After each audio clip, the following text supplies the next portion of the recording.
Hi everybody, Marsha B at BusyBeeMKT, and today I'm at my real job. Now, if you missed my previous video about my real job, down in the description I put a link to that video so you can check it out. But my daytime job, my real job, for the last 21 years is teaching school. And I am a middle school and high school theater director, and I get to have a lot of fun with my job, and my treasure hunting and my job do cross over from time to time. And today is one of those situations where it did cross over, so that's why I'm sharing it with you today. This past summer, I went to an estate sale, and I found this lovely gown. And I thought, that's a good base piece for a costume for something. And so I purchased it for, I don't know, probably $2. And I thought, well, I'll just hang that on the rack and we'll get to it eventually. And then I decided to do the show this year is Robin Hood. And so this is a perfect dress for Maid Marian. Perfect for her. So it's kind of plain right now, but it is, like I said, a good starting off place, a good jumping off place. So got that in an estate sale. And then this other dress that I have right here is super long. And I got this from a lady who was getting rid of a bunch of theater costumes from a church that used to do a lot of productions, and then they stopped doing them. And so they had this whole huge room full of costumes that they just wanted to give away. And so there's a lot of racks over in the corner that you can see. That's a lot of the costumes I picked up from her, and this was one of those pieces. So I thought, well, this kind of has the right length for Maid Marian, and so possibly I could use this either or kind of situation. Then I found this pattern, and I do know how to sew.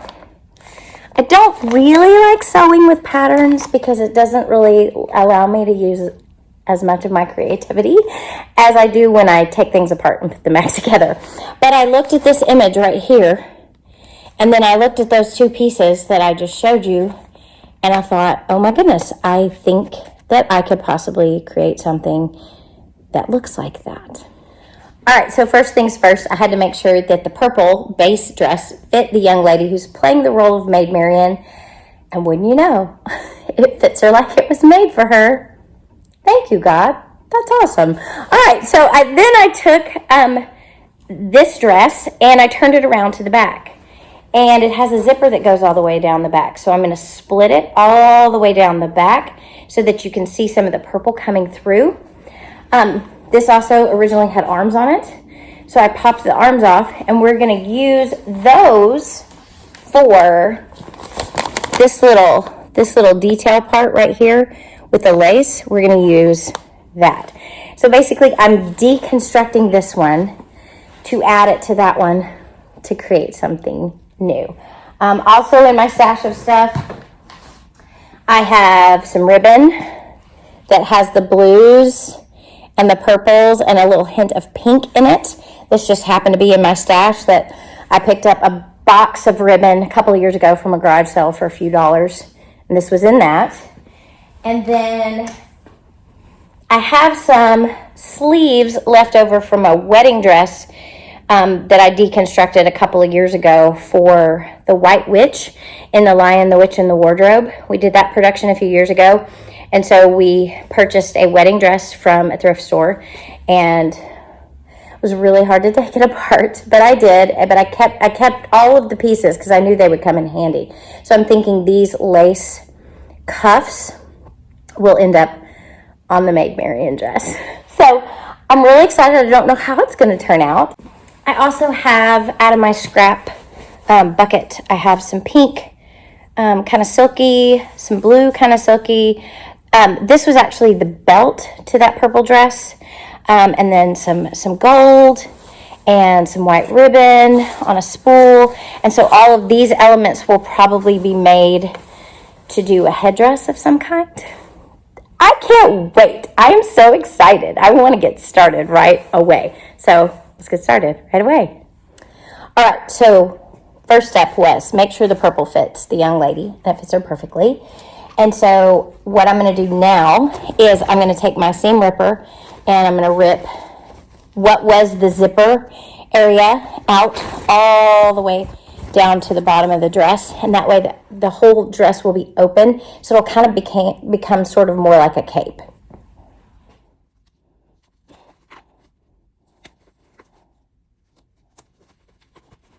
There we go.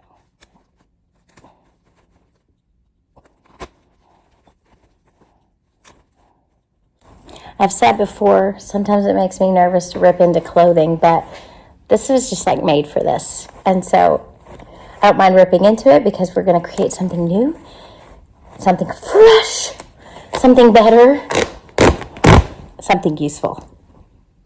Okay, so as you can see now, I've ripped open the back side of the dress and created more of a cape-like situation. Took the zipper out. I do like to hang on to the zippers because if I can reuse it, that's great, because zippers are kind of expensive. And then up here at the top, we have the hook and eyes for the closure for what was originally the back. So I'm gonna go ahead and rip those out as well, because we can always use those on another project. Waste not, want not. Okay, so I think the next thing I'm gonna do is I'm gonna take the frayed edges and just run a really simple stitch on my sewing machine, just so that doesn't come undone a little bit more. So it's kind of hiding all those little frayed edges. So I'm going to take this over to the sewing machine and run a quick stitch. Here's hoping my sewing machine will behave. Sometimes she and I fight. So I have to show you this really quick. This whole drawer full of thread. There's a few bobbins in that one, but this whole drawer full of thread was purchased at a garage sale about 12 years ago. I bought 2 huge tubs full of spools of thread, and I have not had to buy a spool of thread in over 12 years. And I quilt a lot and I sew a lot.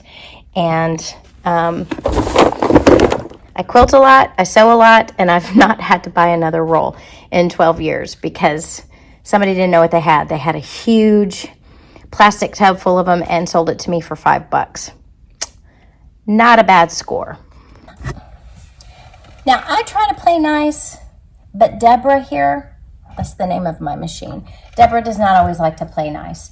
Part of it is probably because she's been severely abused over the last few years, because I've tried to teach some kids to sew on her, and I can't even count how many costumes have been run through this machine in the last 7 years. So, don't tell her. It might be time for an upgrade, but we'll keep on keeping on. And like I said, hopefully she'll work with me today.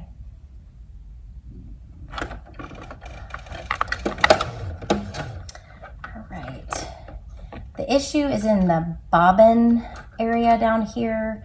I think a piece accidentally broke off that kind of holds the bobbin in place. And that's what makes her upset, is her bobbin is she got a loose bobbin up in here.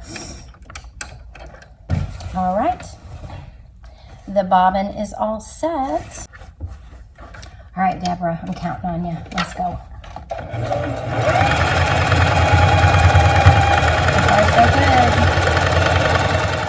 Okay, so I finished hemming in the edges, and then I put the 2 pieces together on the mannequin. So now I've got to figure out how to close in this empire waist. This blue piece is super, super, super tiny. So I have to add about, I don't know, I've got to make it 30 inches all the way around. So I've got to add probably, well, this mannequin is not the exact same dimensions as the young lady who's going to be wearing this, but it has to be 30 inches around. So I've got to figure out how to bridge the gap between those 2 pieces. So that's next on my figure it out agenda. I'm going to have to think on that one a bit because I don't have an easy solution. Until then, we're going to move on. I'm going to try to do some lace on the sleeves and then attach it down here. So I've pinned the lace sleeve inside the blue one, and now I'm just going to sew them together. It's easier doing this by hand than on the machine